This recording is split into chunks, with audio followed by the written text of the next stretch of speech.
our clients and put them at our top priority. We plan to bring you ease of mind by maintaining safety, quality, and efficiency as we construct this educational facility for you.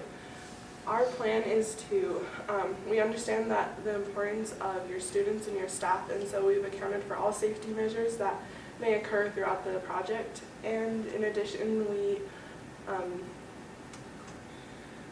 want to provide you the top quality that you deserve, and so therefore we will have daily quality control checks with our on-site staff, and we just want to provide you the building that you want and the quality that you want. So I will quickly introduce our team. I'm Xana, I'm the project manager. This is Dane, and he is our lead scheduler. Amika is our lead estimator, and Justin is our head of our design team. Tyler is not able to make it today, and he is our pre-construction manager, and then Madeline is our project engineer.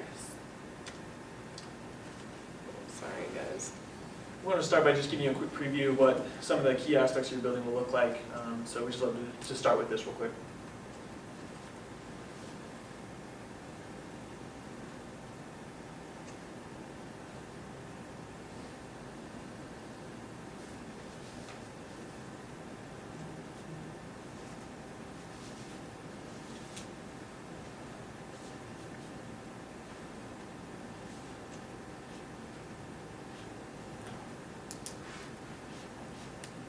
So as you just saw, we really wanted to incorporate a very modern and contemporary look into this building for ASU campus. We used a lot of curtain walls on the exterior and a very big open lobby with very modern and updated materials to give it a very finished look, a very contemporary and modern feel, allowing for open spaces with those curtain walls so the students don't feel like they're closed in. It's like a heavy overbearing wall system, but it's more open and they're free to collaborate and work with one another. We wanted a modern contemporary look, but we also wanted, this being a state university, to reflect some of the state itself. As you saw, there's a big band of copper running across. We tried to represent key aspects of Arizona, that being the state metal. We also wanted you to see your first glimpse of it in what we tried to depict as close as we could to the landscape of Tempe here. And as you can see, it highlights a lot of the key colors and contrasts that you see within the landscape, but also provides that fresh modern look that we talked about. Yeah, as Justin mentioned, it fits in with Arizona. It reflects the identity of the state, and it will also be a symbol for ASU for years to come. There's a light rail system that runs right next to this building on campus, and hundreds of people are going to be looking at this building every day.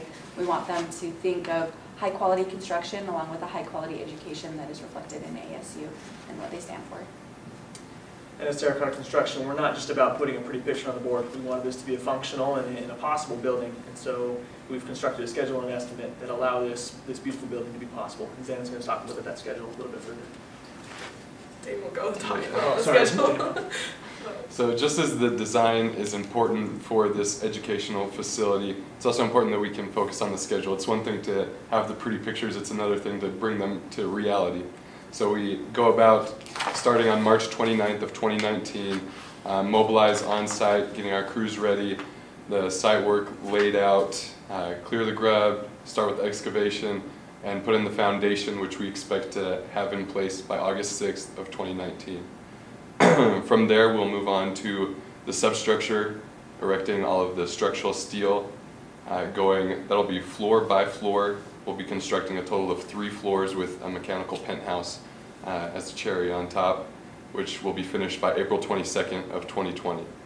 From there, we'll move on to the exterior skin. Now, as you saw at a glimpse of the video that we showed you, there are 2 very unique facades to this building. So we have a unique crew setup that I'll explain here in just a moment. But just to continue along this linear momentum with the schedule, once the exterior building has been enclosed and we get ready, we'll move into the interior work. From there, that'll again return back to that process of going floor by floor until we finish up with the penthouse on top. Now, March 15th, 2021 is this transition point where the interior work has been finished. We've knocked out the punch list items, and we begin to clear ourselves off-site, cleaning everything up so that we can hand the building over to you as the owners on March 30th of 2021. Now, the construction is broken down into 2 phases. Phase 1 is design and pre-construction, which covers all of the details and planning of how we're going to go about constructing this building. And phase 2 are the construction services. And as the name implies, this focuses on the actual construction of the building itself.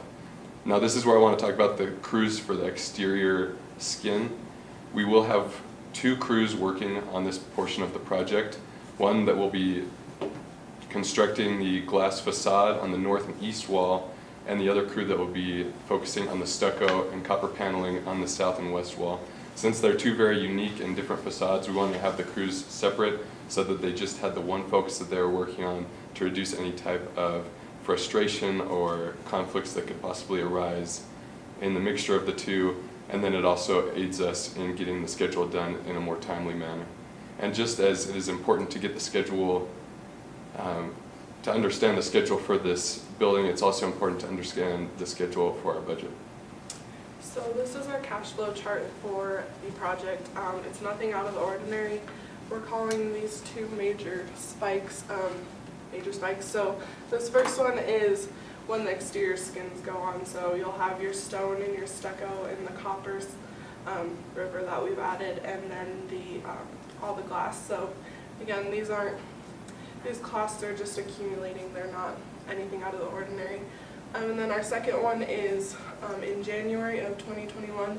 This is when all the interior finishes go in, so like your casework, your finished electrical, HVAC, and plumbing. So again, just typical construction costs. As our construction manager wasn't able to make it this morning, we'll do our best to explain the site logistics and everything that he explained to us. If you have any questions, please ask, and we'll do everything that we can to answer them so that we make sure that it's clear and able for you to understand. So what we have is we've determined that these 2 positions will be where all the trucks come in to deliver materials. And we decided to keep it at just these 2 locations so that we can avoid major traffic jams or just keep the traffic simple. However, if necessary, we do have this exit down here that we have made, we have planned for trucks to go through there if needs be. However, we're going to do everything that we can to avoid it, just to keep things simple. We have provided worker parking right there, but if labor or if the workforce exceeds the amount of parking that we have there, we have looked into parking options at the nearby stadium so that we can make sure that we don't have crowded parking and to keep everybody safe, which is what is so important to us, as Xana mentioned earlier. Here we decided to put the materials parallel to our crane so that the crane will have easy access as we go through the building process. We decided on having 2 cranes, one smaller one, so that it will be able to, or for the ease of mobility, depending on the type of work that is going on during that phase. And finally, we decided to put all these dumpsters down there just to keep them in one spot so we can make sure that all the proper materials are getting into the correct dumpster. Okay. Sorry, I'm out of breath. Just nerves. Okay, so estimate. So our total estimate came to about $83 million, which is within the target budget which was given to us by the owners, which was between $80 and $90 million. As we started the project, the estimate came a little bit slower just because we were waiting on the final plans from our design team, which actually ended up being to our budget, or to our benefit, because it allowed us to look into pricings of similar buildings, such as like hospitals or other institutional buildings and even office buildings. So that gave us a good background and understanding of what the square footage cost should be about, as well as percentage costs of each scope of work. So that as we started to build our estimate, we could see quickly if we were on target or if we were over or under. This also allowed for flexibility in the design, because as we started going through the design, we could evaluate and be like, okay, we're under here, so we can be more creative. We can increase the quality, or we can think out of the box a little bit more because we have a little bit extra money that we know we can be working with here. as I mentioned, the estimate, or having the, excuse me, by doing the design and the estimate at the same time, this allowed us to increase the quality because we knew what the base cost should be. This allowed for us to be able to pick and choose which materials we thought would be best for this institution, while also bringing in a great and high quality for the students and for the faculty that would be involved, while pleasing the owner. And finally, since we were the designers, we feel that we had a great understanding of what the estimate needed to include, and that we could skip or not miss any of those small details that can sometimes happen while estimating. We also feel that by being the designers, that the estimate is a good portrayal of what our final design came out to be, and we're pleased with the number that we came out with, and we're happy to continue to work with you if you have any questions on it, or if you want to make any adjustments. We feel that we can easily make that a possibility. So, sorry. As requested, our design incorporates the LEED Gold aspects, so we've accounted for all that within our design. We did go through and come up with possible options for LEED Platinum.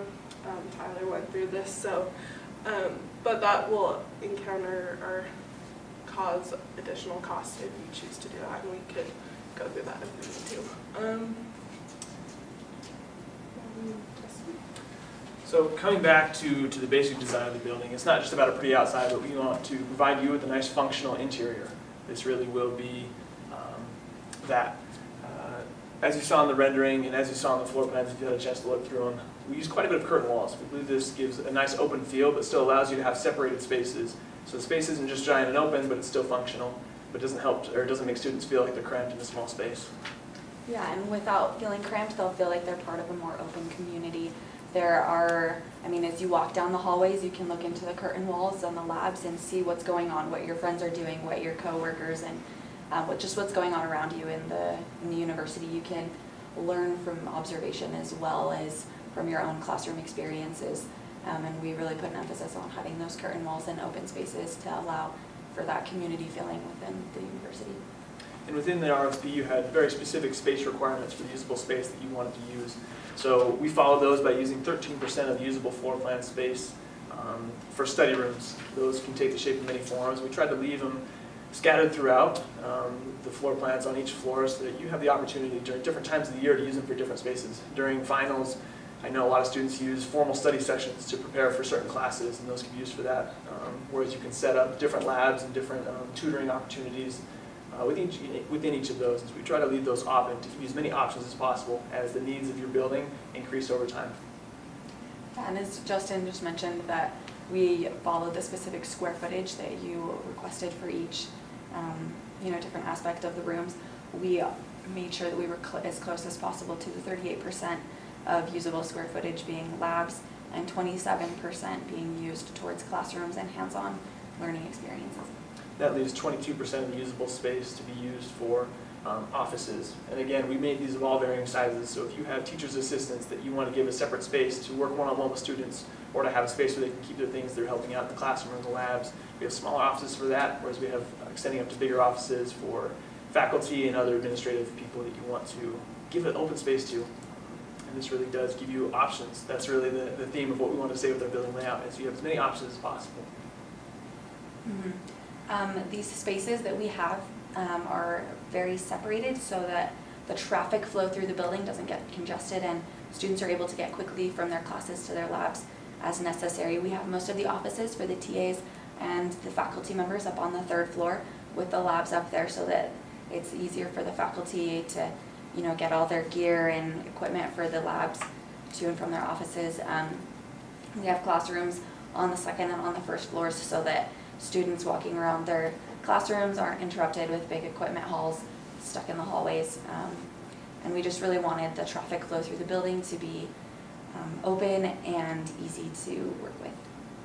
And by having those labs and the offices up on the third floor, we're requiring the least amount of people to go up through the stairs and up through the other floors, really helping to help with the congestion that can happen through busy school years.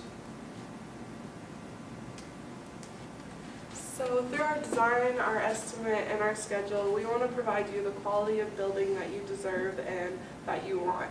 So we'd like to thank you for coming today and for being here with us. So we will now take any questions that you may have for us. Thank you.